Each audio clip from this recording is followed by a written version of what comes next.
ఐదేళ్ల తెలుగుదేశం పాలనలో పోలవరం పనులు వేగంగా సాగుతూ 72% పూర్తయ్యాయి. మిగిలిన కొద్దిపాటి పనులు కూడా పూర్తయి ఉంటే రాష్ట్రం సస్యశ్యామలమయ్యేది. రాష్ట్ర రైతాంగం ఆర్థికంగా బాగుపడేది. సాగునీటి కష్టాలు తీరేవి. రాష్ట్రమంతా విద్యుత్ వెలుగులతో నిండిపోయేది. రాష్ట్ర స్వరూపమే మారిపోయేది. కానీ ఆ తర్వాత 5 ఏళ్లు పాలించింది జగన్ కదా. నిలువెల్లా కక్ష అసూయ నింపుకొని ప్రాజెక్టుకు ఉరితాడు బిగించారు.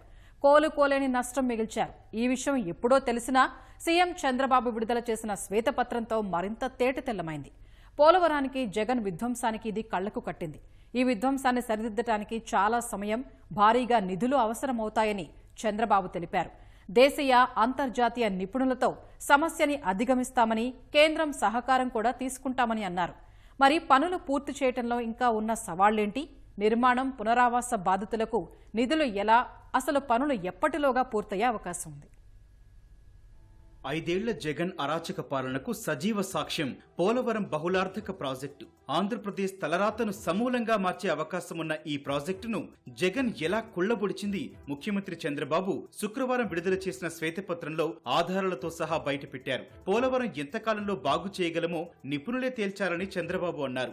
జగన్ అరాచకంతో నిపుణులు కూడా భయపడే పరిస్థితి వచ్చిందని ఆందోళన వ్యక్తం చేశారు. అయితే దేశీయ అంతర్జాతీయ నిపుణులతో సమస్యను అధిగమిస్తామని తెలిపారు. కేంద్ర ప్రభుత్వ తోడ్పాటు కూడా తీసుకుంటామని చంద్రబాబు వెల్లడించారు. కాఫర్ డ్యాం నుంచి డయాఫ్రమ్ వాల్ వరకు, గైడ్ బండ్ నుంచి సీపేజీ వరకు అన్ని చోట్ల పెద్ద సమస్యలున్నాయని, వీటిని పరిష్కరించిన తర్వాతే ప్రధాన పనులు సాగుతాయని తెలిపారు. 3 మేజర్ డ్యామేజ్ జరిగాయి. కాంక్రీట్ వర్కులు మాత్రం స్పిల్వే మిగిలింది. డయాఫ్రమ్ వాల్ డ్యామేజ్ అయింది. ఇంకొక పక్కన కాఫర్ డ్యాములు up stream, down stream 2 damage అయినాయి. మూడోది గైడ్ బండ్ డ్యామేజ్ అయింది. గ్యాప్ 1 ఏదైతే ఉందో ఈసీఆర్ఎఫ్ డ్యామ్కి వచ్చేది, అది కూడా సగం 3/4 కొట్టుకోబోయే పరిస్థితికి వచ్చింది. ఇప్పుడు ఎంత డ్యామేజ్ జరిగిందంటే డయాఫ్రమ్ వాల్ 2018లో 436 కోట్లకు పూర్తి చేశాం. ఇప్పుడు డయాఫ్రమ్ వాల్ రిపేర్ల కోసం కొన్ని రింగ్ బండ్లు వేసి అక్కడిక్కడ 3-4 ప్లేసుల్లో 33% రిపేర్లు చేయాలి. దాని ఖర్చు 447 కోట్లు. అది రిపేర్ చేస్తాం. అప్పటికి పర్మనెంట్గా సొల్యూషన్ వచ్చిందంటే మేము చెప్పలేమంటున్నారు. అది కాకుండా ప్యారలల్గా ఇంకొక కొత్త డయాఫ్రమ్ వాల్ కట్టాలంటే 990 కోట్లు. మళ్ళీ 2 సీజన్లు కావాలి.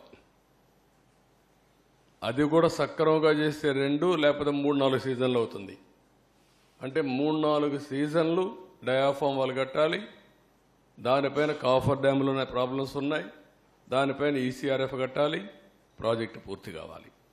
ఒక మూర్ఖత్వంతో చేసిన పనికి దానికి కూడా ఇంకొకటి కూడా సీపేజీ అరికట్టడానికి ఖర్చు ఎంత అవుతుందో, సమయం ఎంత అవుతుందో అంచనాలు లేకపోతున్నారు.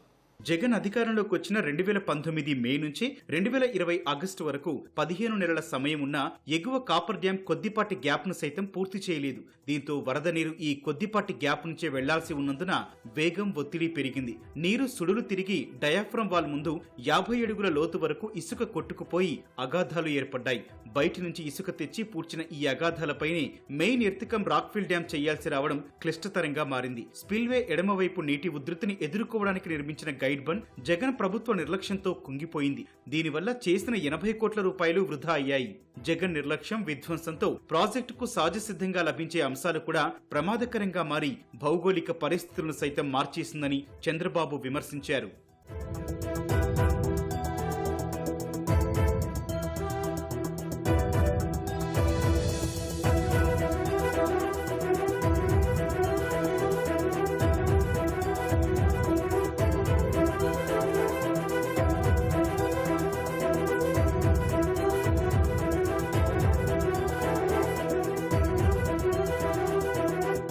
పోలవరం ప్రాజెక్టును జగన్ నిర్ణీత సమయానికి పూర్తి చేయకపోవడం వల్ల గత 5 ఏళ్లలో జరిగిన ఆర్థిక నష్టం అంతా ఇంతా కాదు. డ్యామేజీ, రిపేర్ పనులకి 4,900 కోట్ల రూపాయల నష్టం జరిగింది. ద్రవ్యోల్బణంతో ప్రాజెక్టు ఖర్చు 38% పెరిగింది. హైడల్ పవర్ ప్రాజెక్టు పూర్తి కాకపోవడం వల్ల చౌకకు జల విద్యుత్ దక్కక 3,000 కోట్ల రూపాయల నష్టం వాటిల్లింది. 960 మెగావాట్ల విద్యుత్ కూడా దక్కకుండా పోయింది. వ్యవసాయ ఆయకట్టుకు నీరు అందకపోవడం వల్ల 4,500 కోట్ల రూపాయల నష్టం జరిగింది. ఈ నష్టాలను భర్తీ చేసుకోవడం లేకపోవడంతో పాటు దెబ్బతిన్న వాటిని సరిదిద్దడం రాబోయే రోజుల్లో అతిపెద్ద సవాల్గా మారనుంది.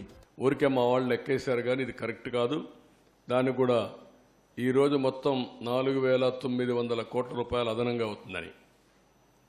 4,900 కోట్లు దాంతో మళ్ళా ఒకసారి చూస్తే ప్రాజెక్ట్ ఎక్స్క్లవేషన్ 38%.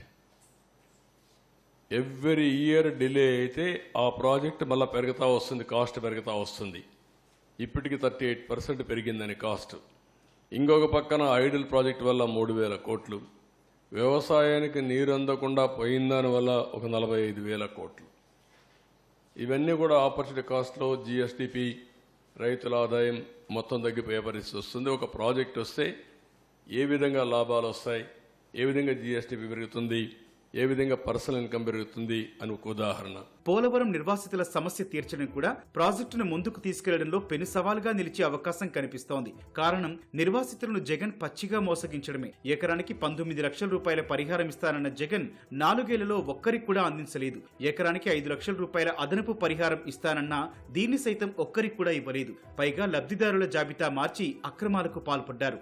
సకల వసతులతో పునరావాస కాలనీలు కడతారని హామీ ఇచ్చి దాన్ని గాలి కుదిరారు. కొత్తగా ఒక్క ఇళ్లు కట్టకపోగా తెలుగుదేశం హయాంలో కట్టిన కాలనీల్లో మిగిలిన పనులను పూర్తి చేయలేదు. పోలవరం ప్రాజెక్టుకు 2020లో రివైజ్డ్ కాస్ట్ అంచనాల కమిటీ ఆమోదించిన 2017-18 నాటి షెడ్యూల్ రేట్లతో 2వ DPR కు కేంద్రం నుంచి ఆమోదం రావాల్సి ఉంది. ఇది జరిగితే తప్ప నిర్వాసితుల సమస్యకు పరిష్కారం లభించదు. మంచి జరుగుతుందని నాడు నిర్వాసితులు భూములిచ్చినందున జగన్ మోసం వల్ల వారికి న్యాయం చేయడం కూడా సవాల్గా మారింది.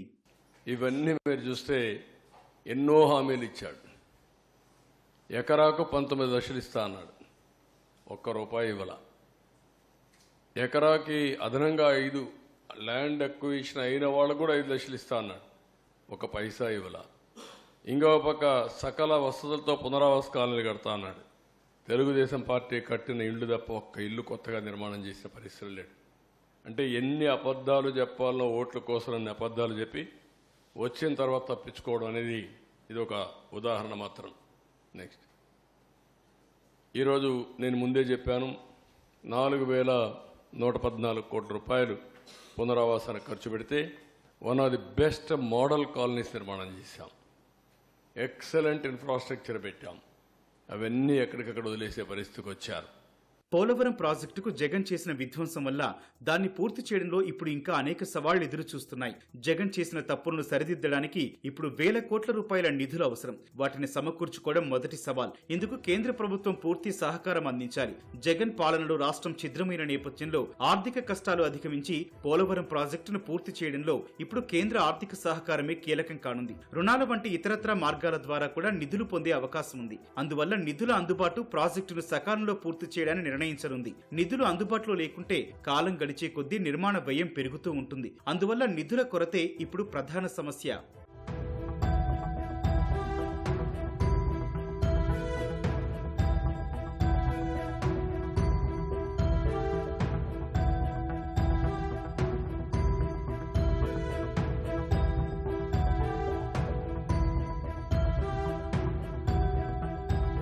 పోలవరం ప్రాజెక్టు నిర్మాణమంతా సాఫీగా సాగాలంటే ఆ నిధులతో ముందు ఎగువ కాఫర్ డ్యాం లీకేజీలను అరికట్టాలి. దెబ్బతిన్న డయాఫ్రమ్ వాల్కు మరమ్మతులు చేస్తారా లేక కొత్తది నిర్మిస్తారా అన్నది నిపుణుల అధ్యయనం తర్వాత తేలనుంది. కుంగిపోయిన గైడ్ బండును కూడా పునర్నిర్మించాలి. ఆ తర్వాతే ప్రధాన పనులు సాగుతాయని స్వయంగా చంద్రబాబే చెప్పారు. పనులు 4 సీజన్లలో పూర్తవుతాయని ఇటీవల పోలవరం సందర్శన సందర్భంగా వెల్లడించారు. అయితే అదే సమయంలో వానాకాలంలో వరద ఎక్కువ ఉంటుంది కాబట్టి పనులకు ఆటంకం కలిగే అవకాశం ఉంది. ఇలాంటి ఇబ్బందులు కూడా అధిగమించాలి.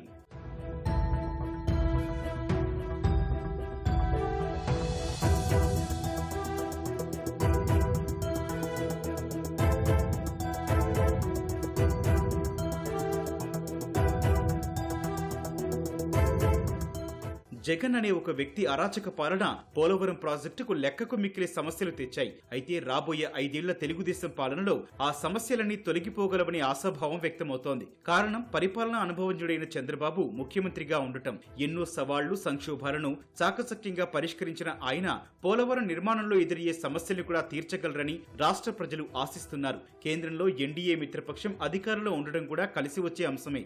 అన్ని అనుకూలించి రాబోయే 5 ఏళ్లలో పోలవరం ప్రాజెక్టు పూర్తి కాగలదని, గత 5 ఏళ్లలో మిగిలిన చేదు జ్ఞాపకాలు మాసిపోయి ఆంధ్రప్రదేశ్ ప్రగతిశీల రాష్ట్రంగా ప్రయాణం సాగించడానికి బాటలు పడగలవని అందరి ఆకాంక్ష.